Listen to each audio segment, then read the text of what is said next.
ఆ 12 మందిలోని అగ్రజుడు ఎవరు?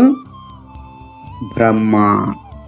భాగవతంలో స్టార్టింగ్లోనే, ప్రారంభంలోనే బ్రహ్మ కోసం వ్యాసముని కీర్తిస్తున్నారు అనమాట. తేనే బ్రహ్మ హృదయ ఆది కవియే ముహ్యంతి.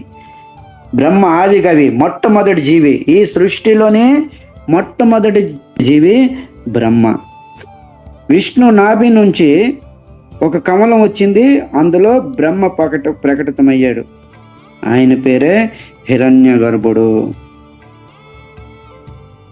బ్రహ్మ ప్రకటితమైన వెంటనే ఆయన చుట్టూ అంధకారము, మొత్తం నలువైపులు కూడా చీకటి. అప్పుడు ఆయన ప్రశ్న ఇచ్చాడనమాట, కే అమార్, నేను ఎవరిని? నా జన్మ ఎందుకైంది? నా జన్మ యొక్క రహస్యం ఏంటి? ఆయన తనకు తాను ప్రశ్నించుకోగా, అప్పుడు పైనుంచి ఆధ్యాత్మిక లోకం నుంచి ఒక లేయర్ పగిలి, ఆ డ్రాపు, నీరు యొక్క డ్రాపు భౌతిక ప్రపంచంలో పడుతుందన్నమాట. టప్ టప్ టప్ అనేసి. మీరు కొలాయిలు లీక్ అయినప్పుడు, ట్యాపులు లీక్ అయినప్పుడు సౌండ్ వస్తుంది కదా, టప్ టప్ టప్.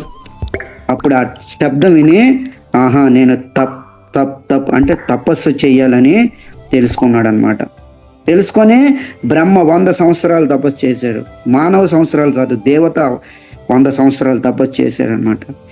తపస్సు చేసిన తర్వాత భగవంతుడు కృష్ణుడు శ్యామసుందరుడు ప్రకటితమయ్యి, తేనే బ్రహ్మ హృదయ ఆది కవ్య ముహ్యంతి. ఆ ఆది కవి అయిన బ్రహ్మకి భగవంతుడు హృదయంలో ఏదైతే జ్ఞానం ఉందో దాన్ని కాపీ పేస్ట్ చేశాడు ఒక్క క్షణంలోనే.